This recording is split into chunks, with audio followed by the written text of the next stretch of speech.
Ice cream yummy muna! Ice cream yummy! Ice cream yummy! Ang Cotamines ay isa ng kilalang best destination sa probinsya ng Zambales. Dahil nga sa angking ganda ng ilog nito na malakis clear sa linaw ng tubig, out of the country na ambience ng paligid, at syempre ang kakaibang experience sa bakas ng lumang mining site na talaga magbibigay sa inyo ng unique at kakaibang experience. Ilang beses na rin natin itong nabisita at ang masasabi ko ay ito ang isa pinakamagandang napasyalan ko na ilog sa lahat ng mga naging adventure natin. Kaya naman, tiwala ako na hindi sila magsisisi na dalhin ng ating mga kaibigan sa napakagandang lugar na ito na matatagpuan sa bayan ng Masinloc at upang kami ay mag-year-end camp. Let's go!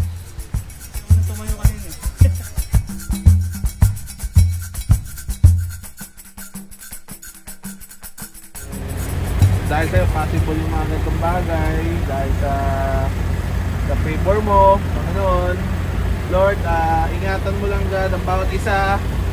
Ingatan mo lang God. Okay, nandito kami ngayon sa Masinloc Municipal Hall para kumuha ng aming permit puntang Cotamines. So, kailangan mong dumaan dito kasi hindi tayo makakapasok ng Cotamines pag wala tayong permit. Siyempre, kasama natin Sabrina and Bigong Vlogger. Ito tayo doon. Time check is 7:50 ng umaga. Yeah. Alright, ito. So, ito yung opisina. Ayan po yung mga nakasabay natin. See you in Cotamines po. Yun. So, dito na po magbabayad, kukuha ng permit. Hindi na po sa Masinloc Tourism. Oh, yeah. Ito yung aming permit. So, we need to pay muna to sa treasurer office. Isa lang pera sa amin. Ayun, pera. So, yan ang pagkain namin, no, di ba? Kasama natin. So, nandun lang yung municipal hall kung saan kumuha kami ng permit.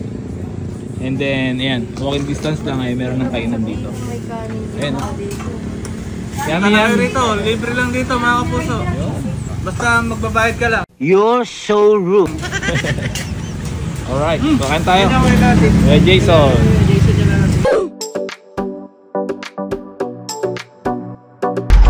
Alright, so papasok namin dito sa loob, which is 25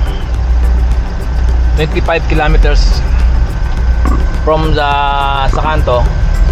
Ay ito yung kalsada na inyong madadatnan at later on meron na yan, mas marami ng lubak o off-road na kalsada. So itong simentado na to ay sa bungad lang to. Sama natin syempre Hayop na mukha yan. hawak. Sama natin sa likod. Oh no! Mga tulog. First checkpoint. Ayun, sama natin.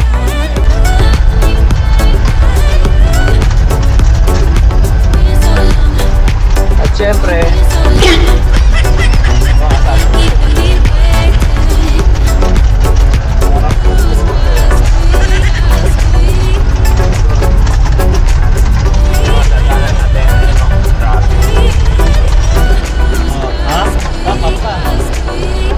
Only in the Philippines. More fun in the Philippines. Kasya palit eh. alright, Smart. Alright, 9 kilometers left bago natin marating ang Cotamines.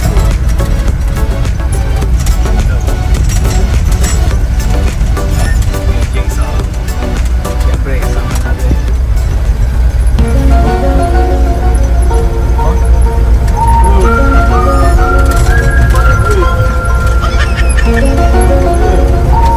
Okay, approaching second checkpoint. So, ito yung pangalawang checkpoint, which is sa kilometer 5 from Masinloc mismo sa may Cotamines.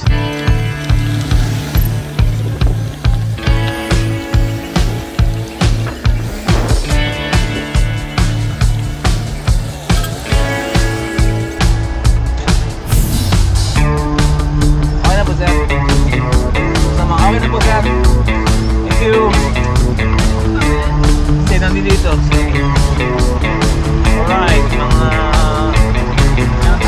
shout out.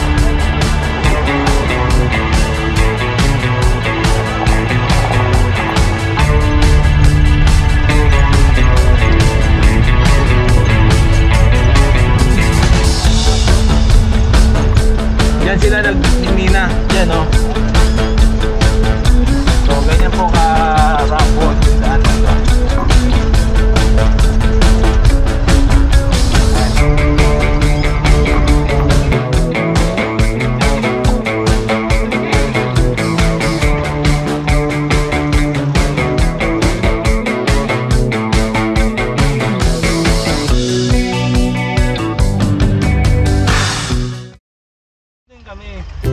Isa na to. Hindi kami papahuli ng buhay. Papahuli ng buhay. Si Cardo nga eh, hindi nagpahuli ng buhay eh. Really, nigga? Diyan na lang kayo, tapos pagkatawid ko, babalik ako. Sakay kayo, ano? Hindi! Sabihin nyo, may jeep na kadaan dyan. Sabihin nyo, baliwag! Welcome to the, ano? Nakudulit pa lang eh. Ayun. Ano, boss? Kaya o hindi? Kaya yan. Patay mo na maingay. Hindi, nag-off lang yun. Tinan nyo yung lulusungan natin mga kapuso. Baka pinapasarap lang, pinapasarap lang. Ha? Wag daw. Tayo. Welcome to Coto Mines. Part 3. Part 3 po ng ating pagpasyal dito sa Coto Mines. So yun, sa napakagandang lugar. At syempre ito yung ating year-end camping. No. Diba? Yun o, dami na pinagbago. Tulad dito mga bato na to malalaki. Dati wala namang mga ganyang bato na malalaki na nakaharang. Tapos right,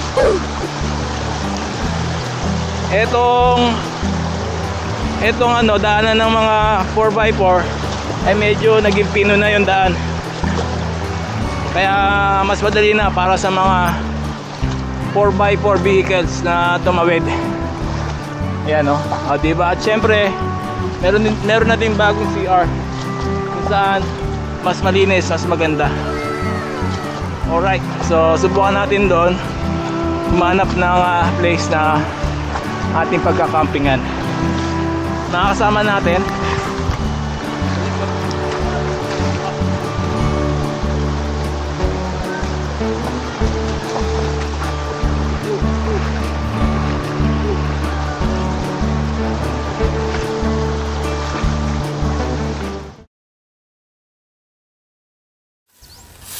yun, niwalis na ni Kuya Jason. Ayun, minarkahan na. Alright, so ito yung aming napiling camping site. Ayan o, yung mga kasama natin, si MJ. Tapos, ang kagandahan dito kasi medyo private yung dating. Meron pang mga upuan doon, tambayan. Ayan, sa kabilaan. At yung the best talaga dito yung mapulo, malilim. So, ayan, yung mga kasama namin, kinuha lang yung mga gamit dun sa may L300. And then, after that, mag-set up namin ng aming mga tent. And mag-lunch. Yun, oh, diba? So, yun, nakaset up na kami lahat. Ayan, oh. Diba? Ito yung aming naging camping area. Ano dun tayo nakapesto. Ngayon, ay naglalaro kami dito konti. Hello. Si Paul. Diba? BSB. My wife. Yan, oh. Si, ano, Ronel. Tara, let's go. So, kakain lang kami dito, lunchtime. Ayaw mahuli Oh. Paikot. So, ang dami namin. Saya. A few inches later.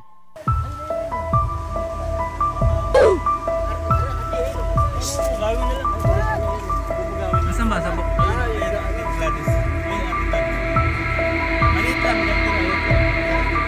Sa sa yero ba? Yung braso. Ayun, gumalaw. Ayun, makita. Ayun, magawin na lang, magawin. Kuchi! Tumakbo na. Alright, so may ano pa? Commercial break. Commercial break. Ahas na ahas. Maliit. Maliit lang, kaya lutukin. Hugas tayo kami, hugas. Alright, food natin, no? Sarap po. Ayun, no? Diba? Kain tayo, guys.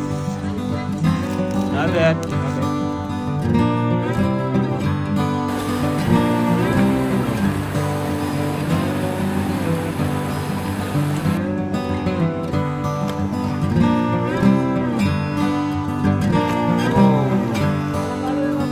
Go, Pia!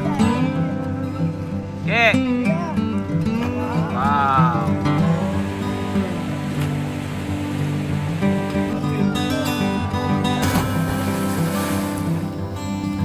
Yun. So, yan yung setup natin.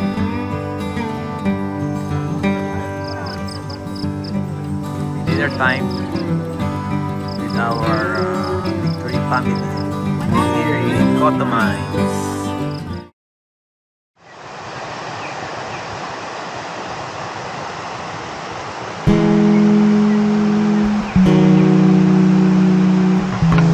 Right, good morning guys. Ito sa Cotomines. Day 2 ng aming year-end camping namin. Kasama natin mga kaibigan natin. And ito yung napili natin year-end camping kasi napakaganda talaga dito sa Cotomines. Sobrang relaxing, very peaceful, and syempre feel na feel mo yung ganda ng nature. So dito pa lang makikita nyo na sa ilog ay talagang sobrang nakaka-relax and very yun, very enjoy lang talaga dahil natural yung ganda ng kalikasan ng place dito sa Cotomines. At ayan, no, ang lamig ng ilog na yan. Mamaya tatampisa ulit kami. And then, tingnan natin lahat ng pwede nating i-share na mga moments na pwede nyong maging inspiration, and pwede nyo magamit na information pag kayo ay papasyal dito sa Cotomines. So, dun sa part na yun, meron pang magandang paliguan dun. Mamaya tatry namin, and then pwede ka rin naman umakyat dyan sa may pipeline na yan, may bridge, kaso medyo delikado na dahil sobrang luma. It's not safe, and ayun, nakakatuwa. Doon yung mga nagka-camping, so mukhang papack up na sila, at yung mga kasama natin tutulog pa. Medyo napaaga tayo ng gising, kaya ayan, let's enjoy and konting devotion, konting dito. Yun. Tamang lang, tamang relaxing lang habang pinapanood itong magandang agos ng tubig. Yeah.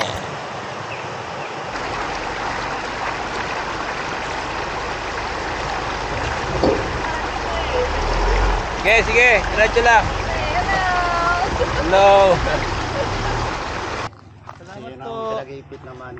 Yun, si tatay po bawal na po magpasok. Pero may daan dito. Pipicture tayo. Hanging bridge nasa background natin. Alright, punta tayo doon. So tayo po pasimuno. Alright. So, yun, bawal na nga doon. Kasi sa sobrang ng luma nung hanging bridge ay baka bumigay. So, eto, silipin na lang natin dito. Tapos, may ilog dito, pwede paliguan. Ewan ko lang kung pwede rin mag-ganito, camping. Tingnan natin. So, yun yung hanging bridge.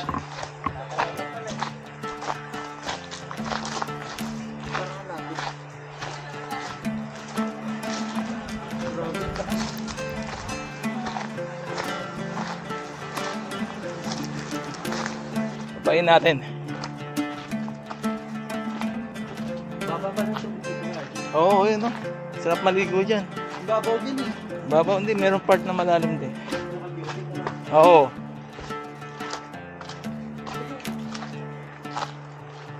So may hagdanan naman pala, so kayang-kaya rin to ng ano. Matigil lang siya ng mga matatanda. Oo. Alalain mo, baka may ahas dito ah. Oh no! Hintayin ka sa paligid.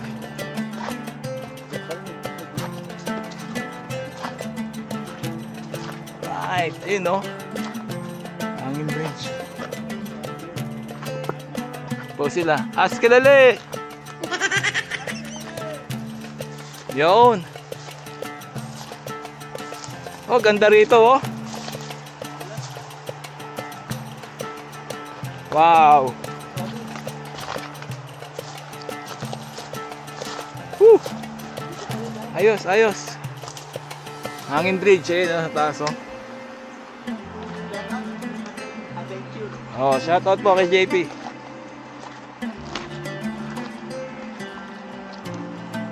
Oh yeah. Ganda. So yan, ito yung date namin. Ito yung una naming activity. Doon sana kami sa taas kaso bawal na daw kaya dito na lang kami sa baba. Mag picture sa may tabing ilog, no, di ba? Panalo rin naman. Tahimik dito. Hindi rin mag-camping. Tapos yung part na yun, nandun kasi yung quarry nila. Doon sila nagbablasting, mining ng chromites na minerals. So, yun, nandito kami para mag-picture. Solid. Grabe, oh. Diba?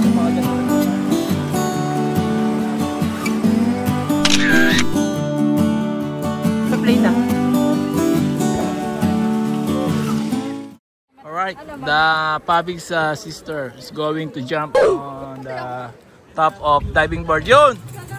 Woo! Yan no?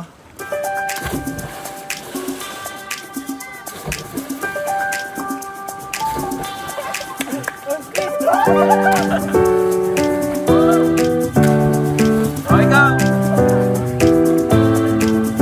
Ice cream yummy muna! Ice cream yummy! Ice cream yummy!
Tapos nagulong na magandang traction, doon nilalagay lahat ng power. Tatlong grupo ko ng 4x4 sana. Kaya may grupo tayo. Anong grupo mo? Ako! Teka lang! Ito na lang. Ito. Ano to? Wala kang pare! Ano ako yari? Sandala ako na!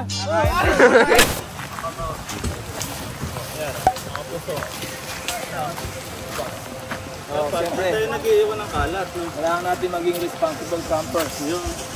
Para lahat ng mga makakarating dito mga kapasyal ay ma-preserve yung ganda ng kalikasan. At saka yung mga next generation ng mga bata ay siyempre maabutan nila itong Cotamines na maganda. At yan, linisin natin yung buong buong camping area na. Hotel na kaya tayo, ano? Basurero dito.